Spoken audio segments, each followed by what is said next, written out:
Hello beautiful people, I hope सब बढ़िया होंगे। मेरा सबको नमस्कार और जय हिंद।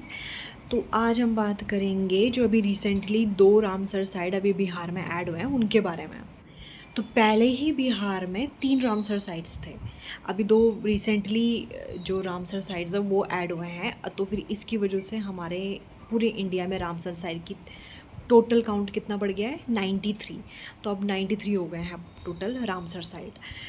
ठीक है, तो जो कौन से हैं वो 2 न्यू रामसर साइट जो अभी बिहार में ऐड हुए हैं, एक तो गोकुल हो गया आपका गोकुल रिजर्व और दूसरा उदयपुर लेक। तो ये दोनों ही एक आपके तरह ऑक्सबो लेक हैं। तो ऑक्सबो लेक आपने पढ़ा होगा ज्योग्राफी के टर्म्स में, जिस रिवर के जो आपके डिपोजिशन से फॉर्म होते हैं। तो ये जो होता है एक क्रीसेंट शेप का लेक होता है। तो वही ये जो आपका गोकुल है और जो आपका उदयपुर है वो है। ठीक है, तो इन दोनों को ऐड किया गया है आपका रामसर साइट में। तो रामसर साइट की बात कर रहे हैं, अगर रामसर कन्वेंशन की बात कर रहे हैं, तो कब ये इस्टेब्लिश हुआ था रामसर कन्वेंशन? ये इस्टेब्लिश हुआ था 1971 में।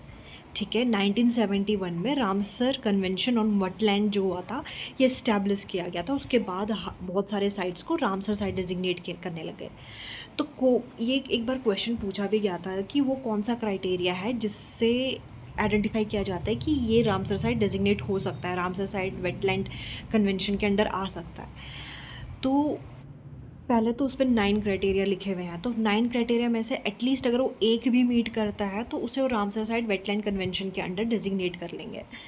तो 9 क्राइटेरिया में से जैसे मिनिमम, जैसे कि एटलीस्ट उसमें माइग्रेटरी बर्ड आनी चाहिए, 20,000 से ज़्यादा माइग्रेटरी बर्ड्स अगर वहाँ पे आती हैं उस वेटलैंड में तो रामसर साइट डेजिग्नेट हो जाएगा। या फिर वो बायोडाइवर्सिटी, बायोलॉजिकल डाइवर्सिटी को कंजर्व कर रहा है, उसमें बहुत बड़ा योगदान दे रहा है वो एरिया, तो वो रामसर साइट डेजिग्नेट हो जाएगा। तो ये कुछ फ्यू पॉइंट्स हैं। बाकी मेन इंपॉर्टेंट तो यही है जो आपको याद रखना है कि अब total Ramsar sites in India has been increase to 93। Second thing, there are 2 recent Ramsar site, Gokul and Udaipur, and Ramsar site was established on wetland convention was established in 1971। तो यही चीज़ हमें जो है याद रखना है मोटा मोटा। Bye bye, have a good day.